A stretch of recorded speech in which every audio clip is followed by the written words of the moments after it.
we'll try to explain that. Now, we're in lesson 29, Revelation, the most exciting action-packed book of the Bible. And in chapter 12, and you need to, when you go to read that or study it, you need to read the entire chapter. And so I'm going to do that at this time. I'm going to read the entire chapter and then explain some things about it as we will go back to verse 1 on that. In Revelation chapter 12 and verse 1, "And there appeared a great wonder in heaven, a woman clothed with the sun and the moon under her feet, and upon her head a crown of 12 stars. And she being with child cried, travailing in birth, and pain to be delivered. And there appeared another wonder in heaven, and behold, a great red dragon, having 7 heads and 10 horns and 7 crowns upon his head. And his tail drew the third part of the stars of heaven, and did cast them to the earth. And the dragon stood before the woman, which was ready to be delivered, for to devour her child as soon as it was born. And she brought forth a man-child, who was to rule all nations with a rod of iron, and her child was caught up unto God into his throne. And the woman fled into the wilderness, where she hath a place prepared of God, that they should feed her there 1,260 days. And there was war in heaven. Michael and his angels fought against the dragon, and the dragon fought and his angels, and prevailed not. Neither was their place found any more in heaven. And the great dragon was cast out, that old serpent called the devil, and Satan, which deceiveth the whole world. He was cast out of the earth, and his angels were cast out with him. And I heard a loud voice saying in heaven, Now is come salvation and strength and the kingdom of our God and the power of his Christ, for the accuser of our brethren is cast down, which accuses them before our God day and night. And they overcame him by the blood of the Lamb, and by the word of their testimony, and they loved not their lives unto the death. Therefore rejoice, ye heavens, and ye that dwell in them.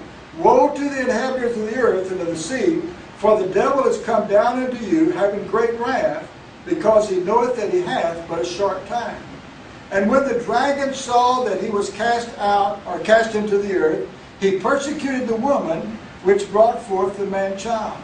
And to the woman were given 2 wings of a great eagle, that she might fly into the wilderness, into her place, and there she is nourished for times and times and half a time from the face of the serpent.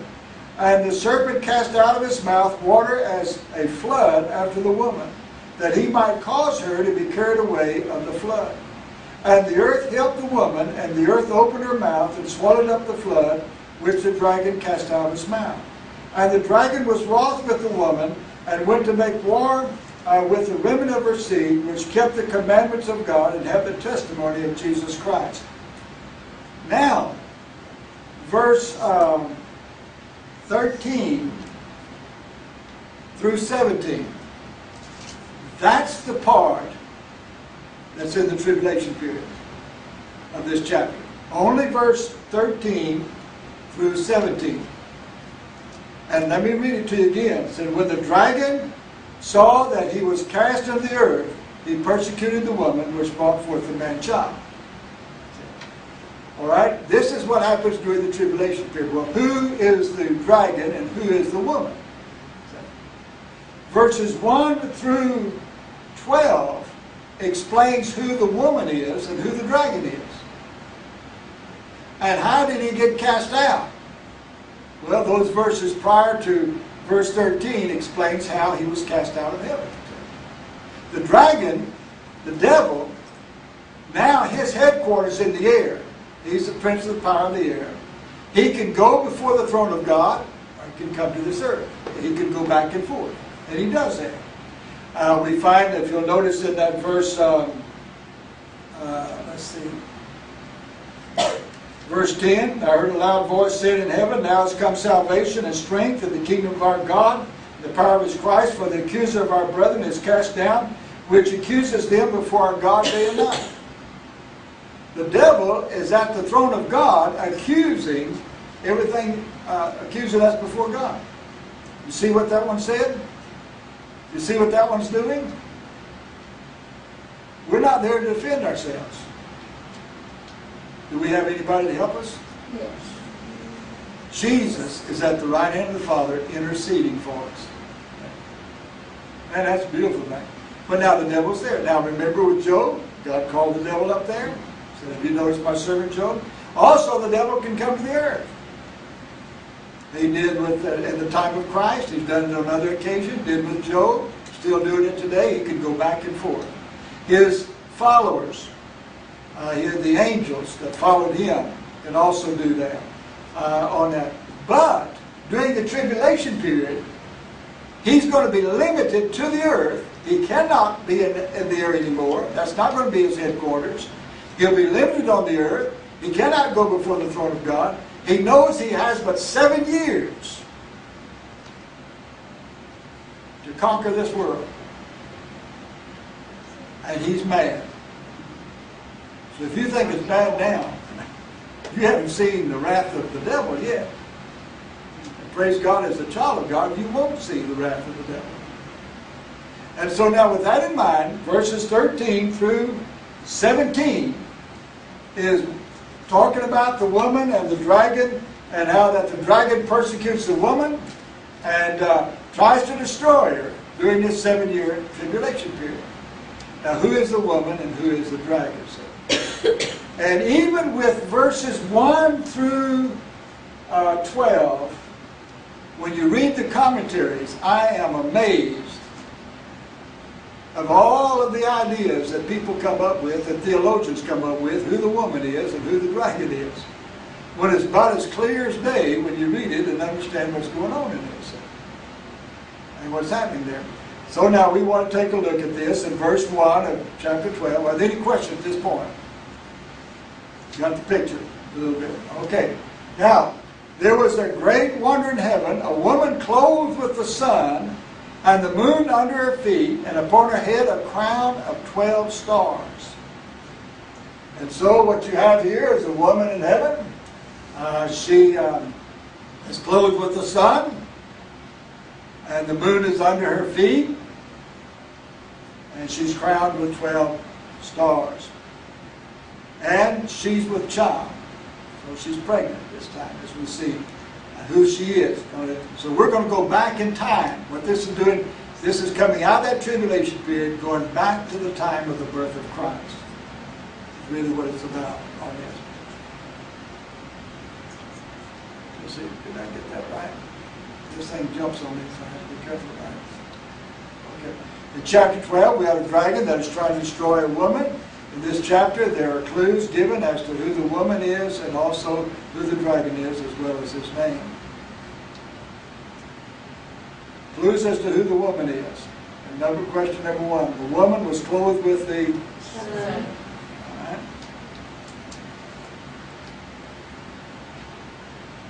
Number 2, the woman had the moon under her feet. Number 3, the woman had a crown of how many stars? 12 stars. Which nation is blessed by God, the sun, reflects the glory of God, the moon, and has 12 tribes, 12 stars? Israel. Very clear. This is not talking about the church. This is talking about Israel.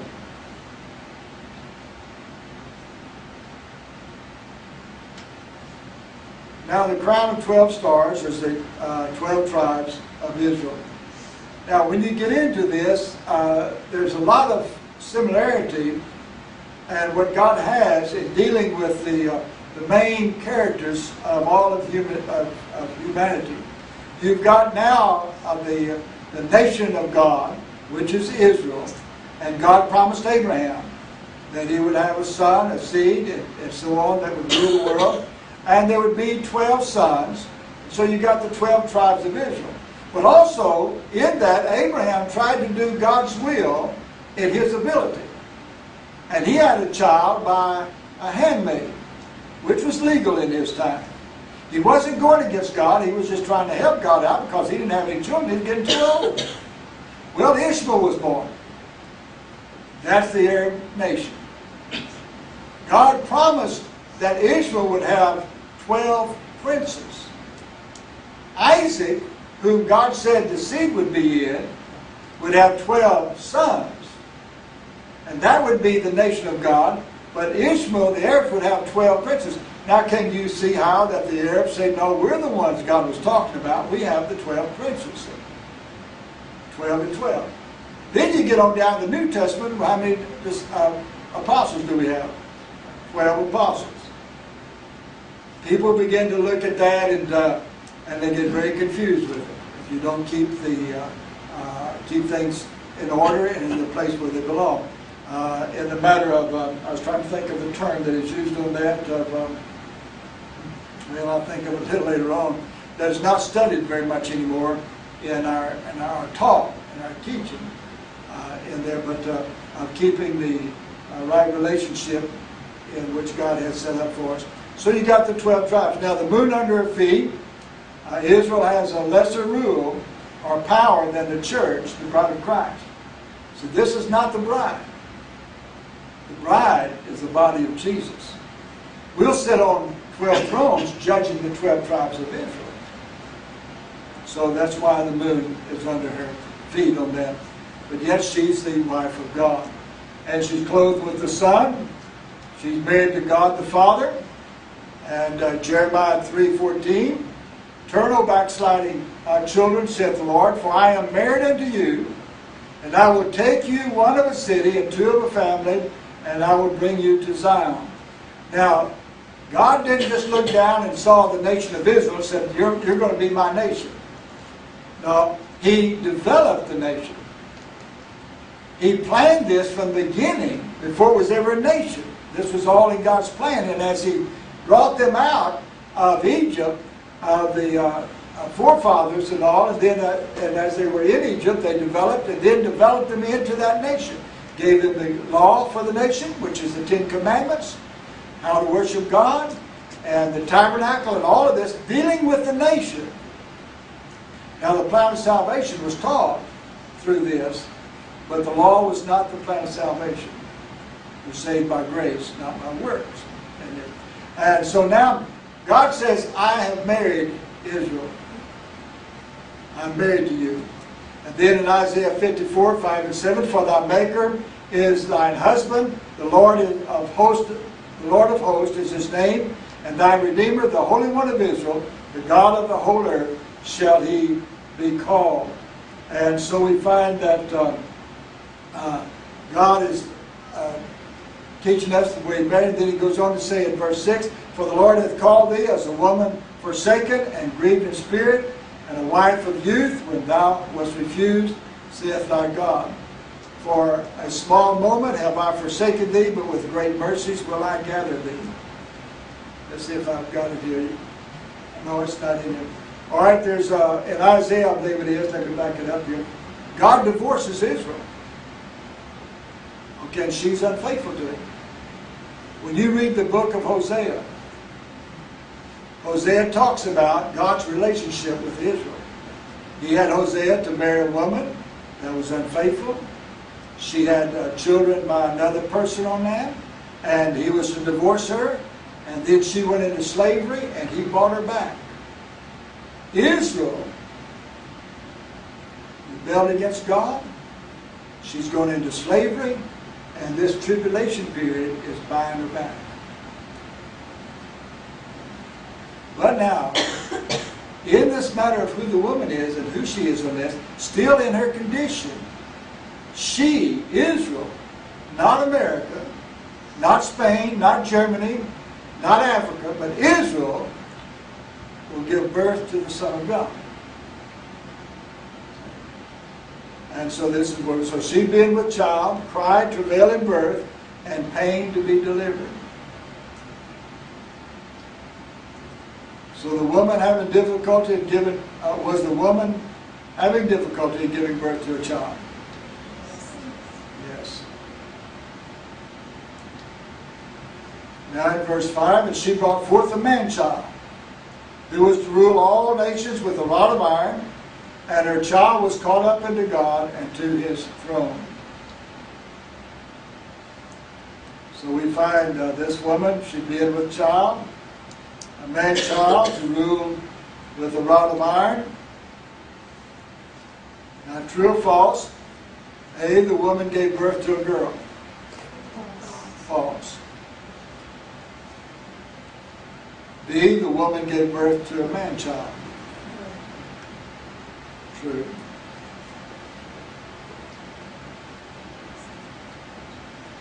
Now the statement man-child instead of boy means which of the following?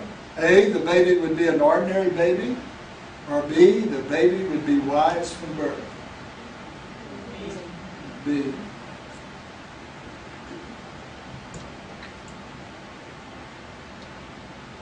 Now this man-child would rule all nations with a rod of iron. Now in Revelation 19, verse 15, out of his mouth goeth a sharp sword, that with it he shall smite the nations, and shall rule them with a rod of iron. This is talking about Jesus. And he treadeth the winepress of the fierceness and wrath of Almighty God.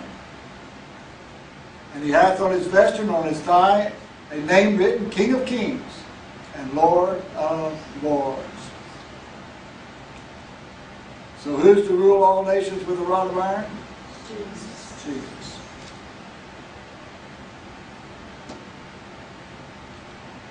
So the clues show us that the woman is the nation Israel. Jesus came to this earth, born of a virgin, a man-child, through the nation Israel, the woman a great wonder in heaven. All right, you got the woman identified? Any questions?